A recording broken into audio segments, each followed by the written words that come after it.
Okay, so welcome again. I am going to explain to you your next steps for those of you who have bravely taken window one and what you need to be doing. And those of you who are taking the qualifying exam in window two, this applies to you as well. So going to my next slide, what do you need to do? Well, today we, as always, if you have been in my classes, I have questions that I ask you. We open up the floor for any questions and comments, and we're going to do that a little bit later. Um, right now is the lecture portion of it to give you what to do next for those of you who have bravely taken window one, and it's going to be very relevant to all of you. So let me just go to the next step. So you have taken step one or window one and took the exam, and now what? So I have actually delivered all your decisions to you prior to this class because I didn't want you to be sitting there feeling anxious. So, regardless of what the results may be, I want you to be relaxed and figure out next steps. And that's one of the reasons why we were talking about the question that I posed earlier today during today's session. So, what do you need to do? So, basically, there's three final results after you take your qualifying exam, regardless of what window. So there's going to be three final results. So the decision is made by two reviewers. And if there's an impasse or if the reviewers cannot decide on the decision, we get a third reviewer in. So three decisions, what are they? So the first one that you saw on the sheet that I shared with you is a pass. It means that there's no revision required. It's a rarity. And you could just move forward to the next step. So you pass the qualifying exams and you can go forth. The second decision that you can get is pass with revision. This is more common than pass. That's a rarity, like I said. Pass with revision means that you have passed, but you have to address all the feedback and comments that the reviewers have given you during the oral as well as the written. Okay. And the last one is revision, which means that you take the feedback and you submit your prospectus again in window two or whichever window that you're in. Because, like I said, you could be in window two and then have to submit in window one if you have received the revision decision. Um, it rhymes. so, um, so I'm going to go into each of the decision so you understand what you need to do. So decision pass. Like I said, that means that you don't have to do anything, but you can move forward. You will still get feedback from the reviewers, meaning they'll have most likely minimum reviews or review comments for you to address.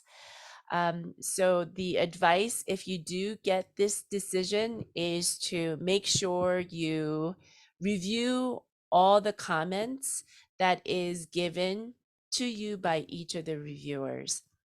But there's nothing that is needed for this first decision. So you review at your own leisure.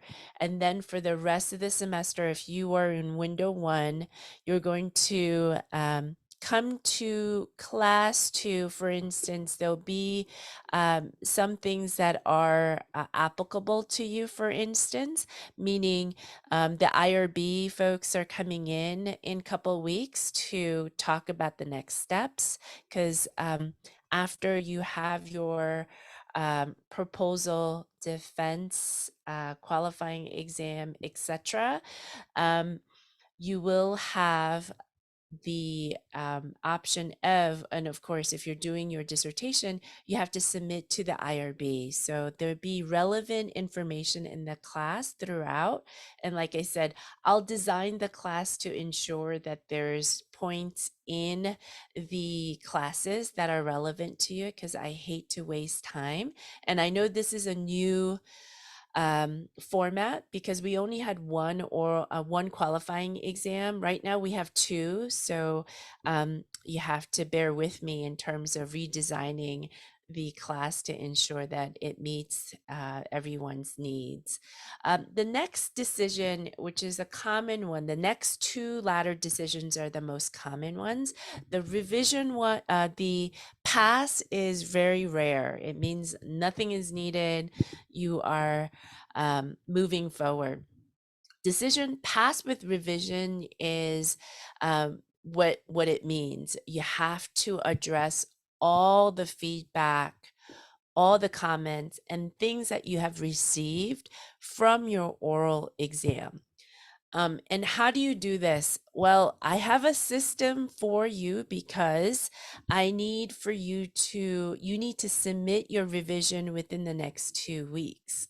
Correct. Those of you who has passed with revision, there's a deadline in the key dates that you saw for the window 1, window 2. And I'll talk a little bit more about that a little later in question and answer period. But let me just go through what you need to do. You must revise and resubmit approximately 2 weeks time. And for window 1, I believe it's October 14th is the deadline. However, like I said, it's approximately 2 weeks to revise and resubmit. You need to review all the reviewers' comments, very detailed. You need to address all the reviewers' comments, concerns, and questions. Okay, so they use track changes, I believe, for the reviewers because you got your decision letter. You got the two reviewers' separate documents where they put comments and also their summary decision on your document, as well as your oral feedback, the Word document that I shared with you. The reviewers were able to give you a summary document of the points that they want you to address, both the positive and also some developing feedback. You need to get certified or reviewed by your mentor. So those of you who took the exam in window 1, you were already assigned a faculty mentor, and they've been all notified and CC'd. I've sent them separate emails as well. You have up to 4 hours for those of you who have taken window 1. Those of you who opted for window 2, it's up to about 2 hours, and it's all noted in the qualifying exam manual or guidelines. So what do you need to do? How do you do this? Because I know you got a lot of feedback, um, and I'm going to give you a method that I want you to use to address all the comments. So I'm what you are going to do is you're going to have two documents that you're going to submit to your faculty mentor, Dr. LeBay um, Marquez, and myself. The reason why we do this is we want to make sure that if there's technical issues, we all have copies. Because I know when I sent out some of the reviewers' comments, there were some technical glitches where you couldn't access it. So I have always have a backup of someone who has a separate copy, so they can actually get back to you on that. Same thing with this. You're going to have a revised prospectus with changes highlighted. So no track changes. I want you to do make your prospectus So revise your prospectus with changes highlighted. So don't use track changes, and I'll show you how you do this in a separate Word document. So another document, and this is a standard procedure that we use or we utilize when we submit peer-reviewed articles. So those of you who have published in peer-reviewed articles, you will understand that you get comments back. Sometimes you get flat out rejected, which I'm used to. And sometimes I get revise and resubmit with minor revisions, major revisions, or journal article standards. And sometimes it gets accepted with no changes whatsoever, which has happened to me once. In my career so far. It's always minor or major revisions. So I'm going to institute the same thing that you have to be doing anyway for journal articles. So you're going to have a separate Word document that indicates each reviewer's comments and feedback, page number of where it was addressed, in um, peer-reviewed journal article standard. You also have the line numbers, but I'm actually not going to do that just because it's going to mess up your formatting for the prospectus because it has to follow APA style, and details of what and or how it was changed or addressed. So I'm going to give you some examples so you could take a look. So this is a sample. So let's say this is what you submitted as your prospectus. Of course, it's, I've written something for you. You're going to have two documents that were sent to you, the reviewer 1 comment, reviewer 2 comments. I just combined them into one document to make this scenario easier for you to understand. So they probably used track changes and said, reviewer 1 said, need citation, okay, in one of the sentences. And then reviewer 2 said one of the areas, it says, elaborate more on this sentence. It'll have track changes. I didn't put the arrows, but let's say this is a scenario. What you're going to be doing is in your prospectus that you're submitting, you're going to highlight your changes. So in this case, I've added a citation. So you highlighted this. And then the reviewer 2 said, I need you to elaborate further on this comment. So it was something about like this sentence here, please elaborate further on it. So I've added a paragraph right here, okay?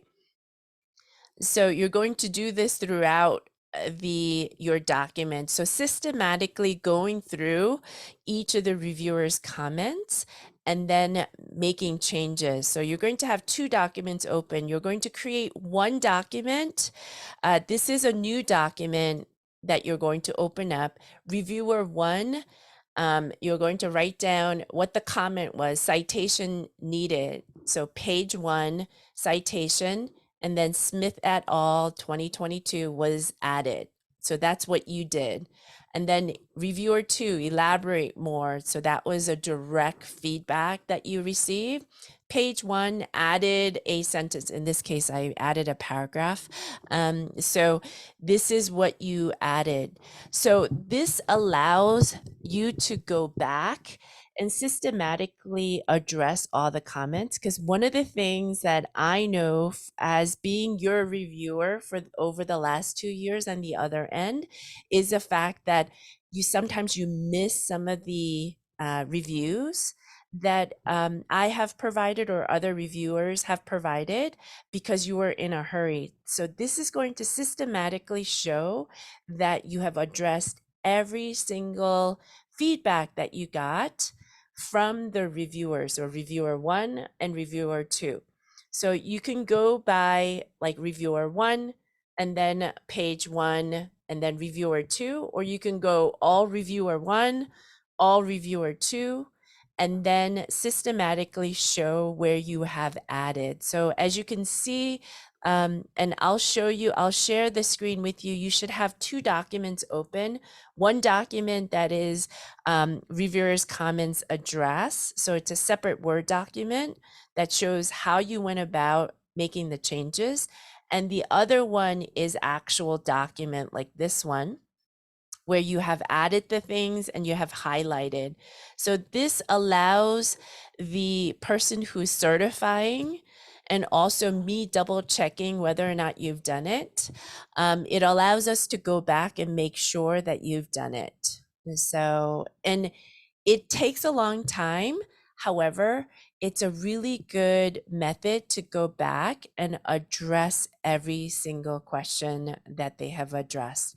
And there may be a case where I don't advise that you do this for this one, but in my journal article reviews, sometimes you may not agree with the reviewer's comment.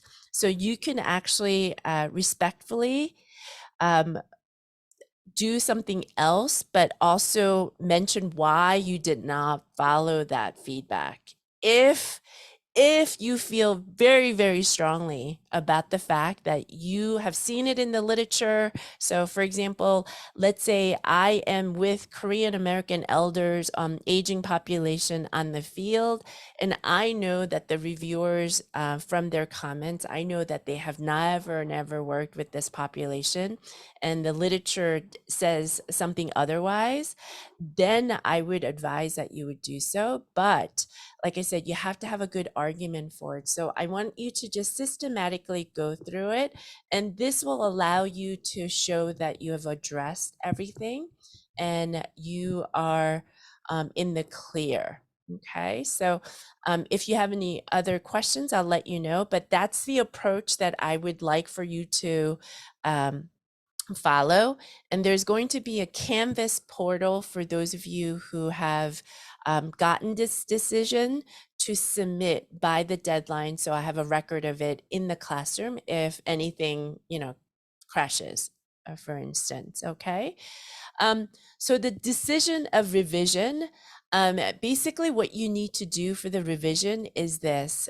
You need to review the feedback.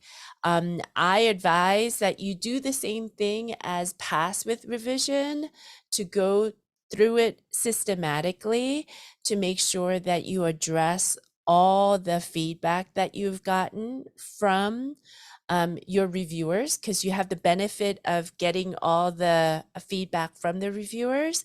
Nothing is actually due for you this month, except you do have to resubmit your prospectus by October 31st to be in window 2.